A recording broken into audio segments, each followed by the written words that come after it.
안녕하세요. 제 채널은 주식 투자자분들에게 다양한 주식 관련 사연을 소개해드리면서 주식 투자자의 공감과 때로는 경각심을 일깨워 주려고 하고 있습니다. 2년 전 코로나로 인해 망가진 주가를 맨몸으로 받아낸 개미들이 있었습니다. 매스컴에서는 이들을 동학개미 운동으로 이름짓고 여러 매체에서 마치 캠페인처럼 선동에 가깝게 분위기를 만들었습니다. 지금 투자를 안 하면 평생 가난하게 살 것 같은 사람으로 만들고 주식 투자를 하지 않으면 금융문맹처럼 자본주의의 패배자인 양 만들었습니다. 하지만 이러한 분위기는 작년 하반기부터 주가가 3,300 고점을 찍고 빠르게 지수가 3,000선 밑으로 내려감에 따라 다시금 매스컴은 무분별한 투자로 손실을 잃었다니 스마트하지 못한 투자 습관으로 동학개미들은 결국 어쩔 수 없는 개미라는 식으로 자극적인 기사와 가십을 만들어냈습니다. 오늘은 한 기사를 가지고 와보았는데요. 일단 기사를 같이 보고 저의 의견을 붙여보도록 하겠습니다. 계좌가 다 녹아내려 동학개미 운동은 실패할 것 예언 젖중.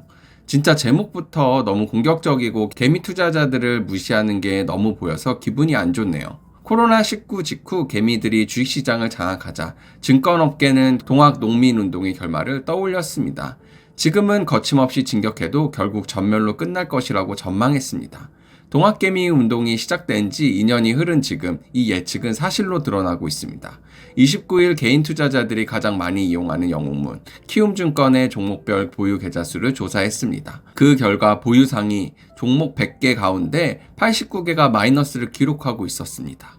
플러스 종목들도 1에서 3% 수익을 내는 정도가 대부분이었습니다. 보유 1, 3위인 삼성전자와 삼성전자 우 수익률은 각 마이너스 5.54%, 마이너스 1.66%로 집계되었습니다. 하지만 종목은 평균 손실이 20%에 달했습니다. 보유 2위 카카오는 마이너스 24.6%를 기록하고 있습니다.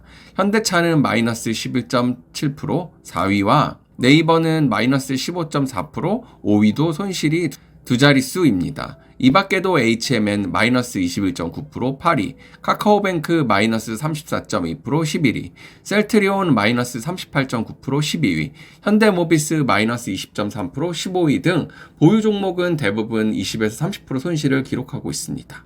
보유 6에서 10위인 SK하이닉스와 기아는 플러스였지만 수익률이 1.07에서 1.66%에 그쳤습니다. 개인들은 후진적인 K 주식시장을 원인으로 지목하고 있습니다.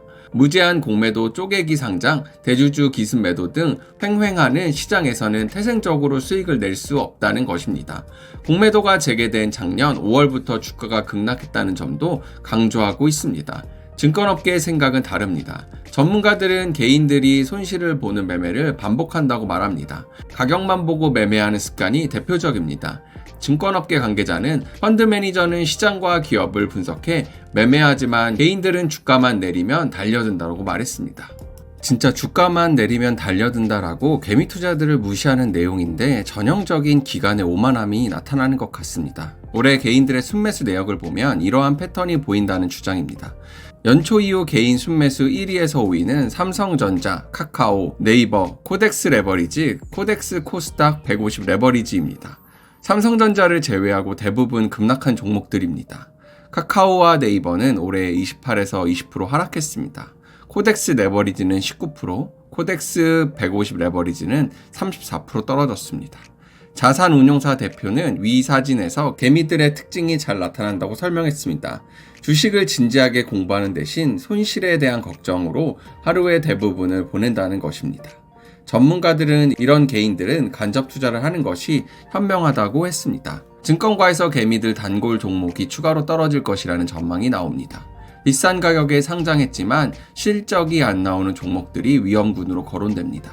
증권업계 관계자는 금리가 본격적으로 오르면 10분의 1 토막 나는 종목도 생겨날 것이라고 말했습니다. 어떠셨나요? 일단 자산운용사 대표가 개미들의 손실에 대한 걱정으로 간접 투자, 즉 펀드를 가입해야 한다는 건 진짜로 자산운용사의 상품을 팔아먹으려는 속셈이 뻔히 보이는 거 아닌가요? 우린 이미 08년도 은행과 자산운용사들의 실적과 경쟁으로 펀드 붐이 일어났고 그 결과는 금융위기로 무참히 손실은 개미에게 넘어갔다는 걸 잘 알고 있습니다.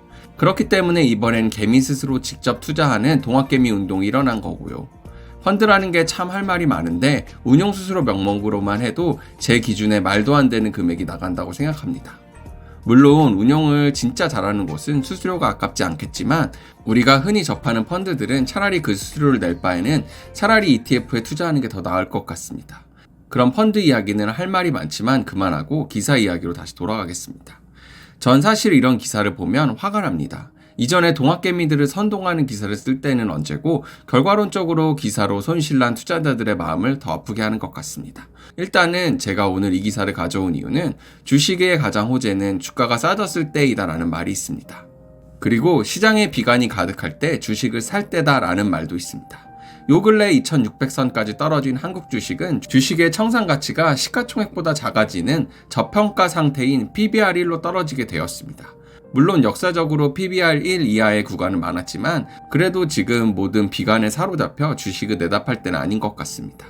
특히 저런 기사에 사로잡혀 내다팔 때는 더더욱 아닌 것 같습니다. 현 코스피 지수 2600에서 물론 더 하락할 수도 있습니다. 하지만 이 지수대는 언제든 다시 올 수 있는 지수대이고 빠르게 상단으로 돌파할 수 있는 지수대이기도 합니다. 제 채널은 주로 경각심을 주는 실패 사연들을 많이 소개해드리고 저 또한 스윙 투자자로서 상승론자와는 어느 정도 거리가 있습니다. 하지만 주가 상승 시에는 동학개미 운동과 투자자를 부추기는 매스컴이 하락이 시작되자 동학개미를 어리석은 집단으로 평가하는 것이 안타까워 영상을 만들어 보았습니다. 여러분, 투자는 자신이 하는 겁니다. 매스컴과 군중심리에 하는 것이 아닙니다. 다양한 사연, 자신의 투자 관점에 대해 여러 사람과 공유하고 싶으신 분은 블로그 메일 혹은 연락처를 채널 정보 탭에 있는 메일로 보내주시면 영상 제작해서 많은 분과 공유하겠습니다. 영상을 보시고 도움이 됐다면 구독과 좋아요 눌러주시고 다양한 의견 남겨주세요. 그럼 감사합니다.